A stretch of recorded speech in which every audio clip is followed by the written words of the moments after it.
First post, I actually made this account just so I could ask this question, so if you can get through the whole thing, thank you. My 32F boyfriend, 40M, and I have been together for 7 months, and we have an extremely close connection. Nothing like either of us have experienced before. We were instantly like best friends and have the best spicy sleep of my life, pretty much at least once a day. Emotionally, physically, spiritually/religiously, politically. We both have kids from previous relationships, and our kids have taken to each other like siblings. Some senseless fighting, but they want to be together every day, ride bikes together, do art projects, play the same video games together. His girls absolutely love me and have asked me to adopt them and want to sleep over at my house all the time, or want us over there all the time.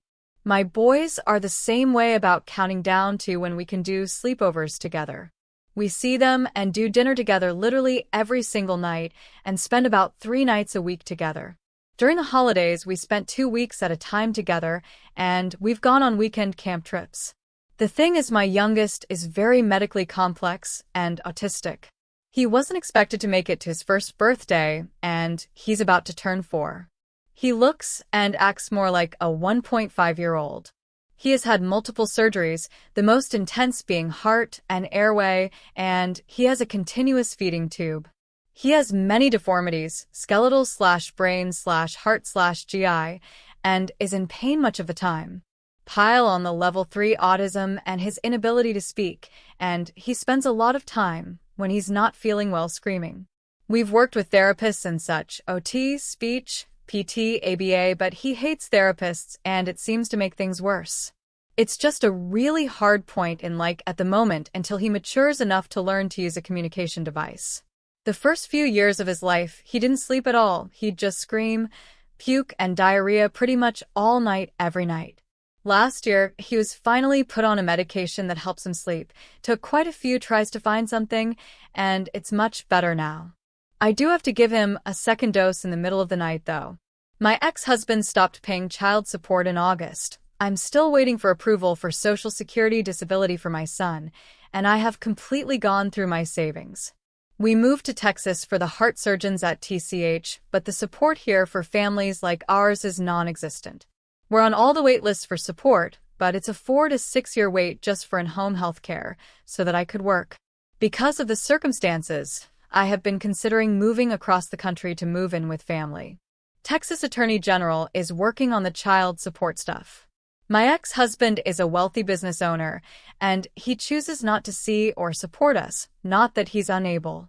So, depending on what happens with that, I might be able to stay, but it's been a slow process, and at this point, I can't afford to renew my lease at the end of next month. I'm literally down to nothing. My boyfriend is very financially comfortable and has a big house. I never wanted to put him in the position of asking if we could live there, but when I started talking about moving back home, we were both upset about the idea of separating.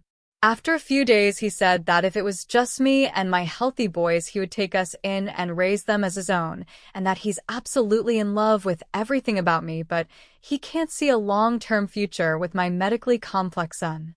He said if we want to move in temporarily while we figure things to be able to stay here out, we are welcome, but he doesn't think it would be fair to his girls to bring my complex son into their lives permanently. He's too much. This absolutely broke me. His girls love my boy. They dote all over him, pack him around, play with him. They absolutely love them, and he loves them too. He is very picky about the people he likes, and he immediately loved my boyfriend and let him hold him and actually goes to him because he wants him. He is actually the first person he's loved like that other than myself. My son is difficult. The financial and physical burden is a lot, and there are a lot of appointments and planning whenever we do anything because of his continuous feed and the variety of medications he gets throughout the day. So I do understand, and I don't blame my boyfriend.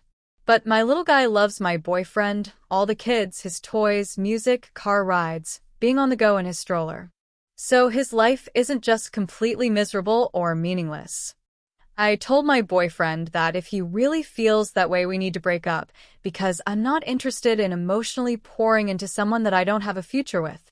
He wants to just keep seeing how it goes and refuses to accept that I've broken up with him. He's accepting that I'm staying away from him, but he is still sending sweet texts and trying to check in throughout the day, asking me to come over and telling me how much he misses me and loves me. It's a lot to move kids across the country, especially in the middle of winter with a bunch of medical supplies and special needs. So, in my opinion, I need to grieve what we had and focus on TH's future, which he is obviously not going to be in long term for his own feelings. But he's making me feel like I should just carry on like we were knowing this information.